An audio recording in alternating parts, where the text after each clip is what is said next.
दोस्तों नमस्कार। मैं हूं गगन सिंह लखनाटिया, फाइनेंशियल एडवाइज़र। दोस्तों मैं एक मिशन पे हूं और मेरा मिशन है कम से कम 10,000 लोगों को फाइनेंशियल प्लानिंग के बारे में जानकारी देना। पिछले कुछ समय से बिजी होने के कारण मैं लगभग 15 दिन से वीडियो नहीं डाल पाया। उसके लिए मैं माफ़ी चाहता हूं। दोस्तों पिछले वीडियोस में हमने बात की थी कि जब भी हम इन्वेस्टमेंट करते हैं तो हमारे दिमाग में एक चीज़ ज़रूर रहती है कि हम जो भी इन्वेस्टमेंट करें उसकी हमें हाईएस्ट रिटर्न मिले। लेकिन हमेशा ध्यान रहे, पर्पस डिसाइड द रिटर्न्स। आपका पर्पस क्या है। फिर दूसरी बात की थी हमने, टर्म। अक्सर हमारे दिमाग में यही बात होती है कि हम जो भी इन्वेस्टमेंट कर रहे हैं वो शॉर्ट से शॉर्ट टर्म के लिए हो, हमें ज़्यादा लंबा इन्वेस्टमेंट ना करना पड़े। लेकिन यहाँ पे भी वही बात आती है, पर्पस डिसाइड्स द टर्म। आप किस पर्पस के लिए कर रहे हैं। अगर आपका पर्पस कार लेना है, आपकी टर्म छोटी होगी, रिटर्न्स हाई एक्सपेक्ट कर सकते हैं। लेकिन अगर आपका पर्पस ही लॉन्ग टर्म है तो आप शॉर्ट टर्म इन्वेस्टमेंट कैसे कर सकते हैं। तो हमेशा ध्यान रहे, रिटर्न्स और टर्म जो है वो पर्पस पे डिसाइड होती है। और आज बात करेंगे तीसरी चीज़ पे, लिक्विडिटी। Highest liquidity. जब भी इन्वेस्टमेंट करते हैं दिमाग में यही चीज़ रहती है कि लिक्विडिटी ज़्यादा से ज़्यादा हो।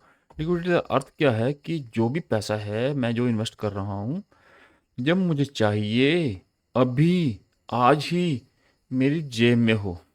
अच्छा लगता है ना सुन के। अभी मेरा मन किया, रात के 11 बज रहे हैं, मेरा मन किया कि मुझे पैसे चाहिए, मैंने जो इन्वेस्टमेंट किया वो मुझे रिडीम होना चाहिए।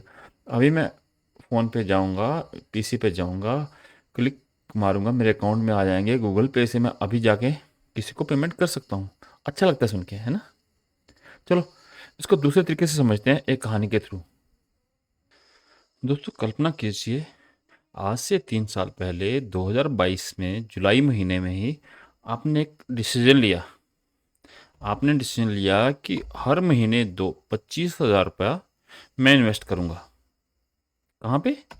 म्यूचुअल फंड्स में। जैसे कि मैंने पहले बताया कि आपका इन्वेस्टमेंट हमेशा प्लान्ड होना चाहिए। Purpose decides the investment, returns and term. तो आपने डिसाइड किया कि टर्म 10 साल होगी। पर्पस क्या बनाया आपने कि आप 2032 में एक घर खरीदेंगे जिसकी एस्टिमेट वैल्यू 50 लाख रुपए होगी। अगर थोड़ी कम ज़्यादा भी होगी तो आप लोन भी ले सकते हैं, लेकिन आपने एस्टिमेट आज की डेट में लगा लिया कि 50 लाख वैल्यू वाला मैं 2032 में घर लेना चाह रहा हूँ। और आपने एक्सपेक्टेड रिटर्न कर ली 10% हर साल। सब कुछ बढ़िया चल रहा था, 2022 से आप इन्वेस्टमेंट कर रहे हैं, सब कुछ बढ़िया चल रहा था। लेकिन क्या हुआ, इसी साल लगभग एक महीना पहले, गर्मियों में, जून महीने में, 10-12 तारीख की बात है, आपका एक फ्रेंड आपके पास आता है शाम को, आपको बोलता है चल यार नई गाड़ी ली है मैंने और चल मनाली घूमने चलते हैं। नई थार, जून महीना और मनाली। आपके मन में भी जोश आ गया, ऑफिस में फ़ोन किया, सर एक वीक की छुट्टी चाहिए, मनाली जाना चाहता हूँ। निकल गए मनाली। एक वीक आप मनाली में रहे, खूब एडवेंचर किया, अलग अलग जगह गए। आपने ग्रीनरी ग्रीनरी देखी, आपने रिवर साइडिंग की, आपने सारे काम किए। गाड़ी तो ऑलरेडी आपको अच्छी लग रही थी, लेकिन जो आपने एक महीना थार में अपने फ्रेंड के साथ बिताया, आपके मन में आ गया कि भाई कुछ भी हो जाए, मुझे तो हर हाल में ये गाड़ी लेनी ही लेनी है। जब इमोशंस आ जाएंगे तो आपको वो काम करना ही है। इमोशंस में गाड़ी घुस गई, अभी आपको गाड़ी लेनी ही लेनी है। घर आ गए आप, गाड़ी भी लेने का प्लान करने लगे, तो सबसे पहले आपको नज़र आया आपका म्यूचुअल फंड में किया हुआ इन्वेस्टमेंट। वो क्यों आया, क्योंकि सबसे ज़्यादा लिक्विडिटी वहाँ पे थी। आपने देखा आपके इन्वेस्टमेंट की वैल्यू लगभग 10.5 लाख रुपए थी। आपने कुछ नहीं सोचा, बिना सोचे समझे सारा पैसा रिडीम कर लिया, आपके अकाउंट में आ गया।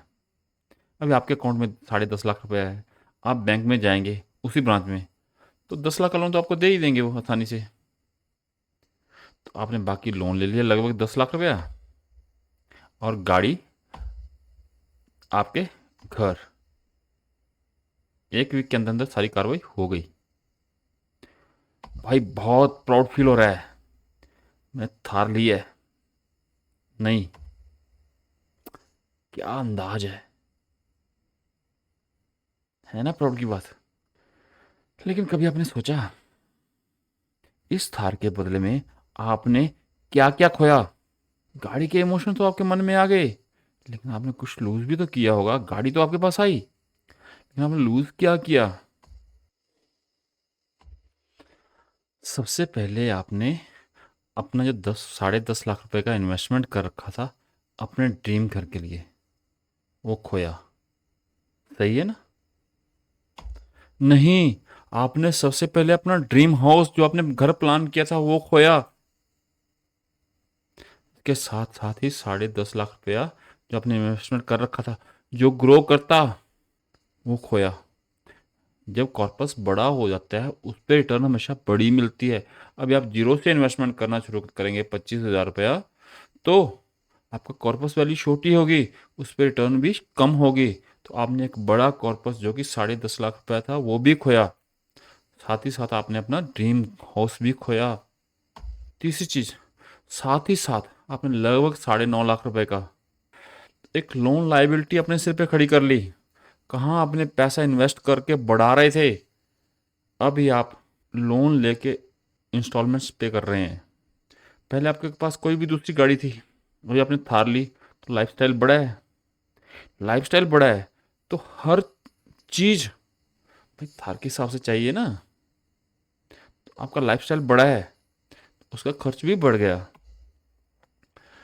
और सबसे खराब बात, आपने एक एसेट खरीदी है, कार, लेकिन वो एक डेप्रिसिएटिंग एसेट है जिसकी वैल्यू हर महीने, हर दिन, हर साल कम हो रही है। आज से 5 साल के बाद आपको इमरजेंसी पड़ेगी तो आपकी थार आपको बढ़ के रिटर्न नहीं देगी, कम रिटर्न देगी।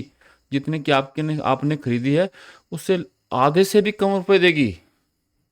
इसको डेप्रिसिएटिंग एसेट बोलते हैं। तो आप बताइए, लिक्विडिटी अच्छी है या बुरी?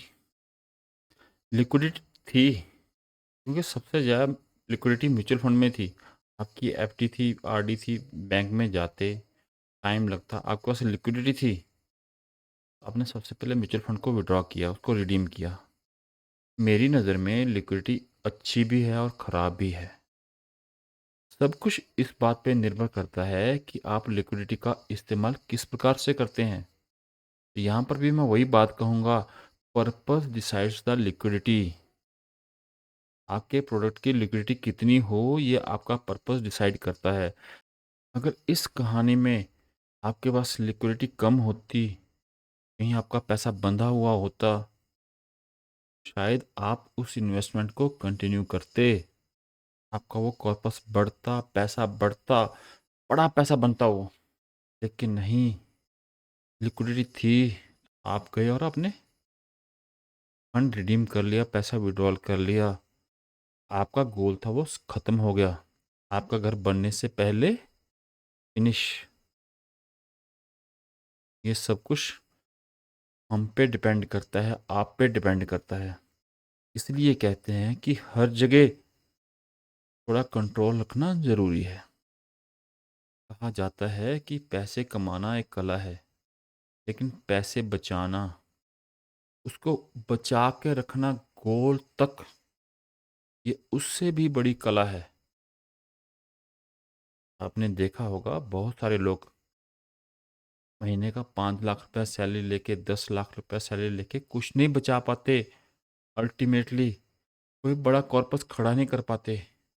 वो क्यों नहीं कर पाते? क्योंकि उनको पैसे कमाना आता है, लेकिन पैसे बचाना और उसको बचा के रखना वो नहीं आता है। इसके लिए फाइनेंशियल प्लानिंग करनी पड़ती है और फाइनेंशियल प्लानिंग करने की ज़रूरत होती है। हम गोल बेस्ड फाइनेंशियल प्लानिंग करते हैं। जैसे कि मैंने कहा, purpose decide the investment, returns, term and liquidity. जब भी हम ये प्लानिंग करते हैं, जब भी इन्वेस्टमेंट करते हैं फाइनेंशियल प्लानिंग करवा के, तो तीनों चीज़ों का हम ध्यान रखते हैं। अगर आपको मुझसे फाइनेंशियल प्लानिंग करवानी है तो आप मुझे फ़ोन कर सकते हैं। मेरा फ़ोन नंबर है 7973915519। आपने वीडियो अंत तक देखा, आपका बहुत बहुत धन्यवाद।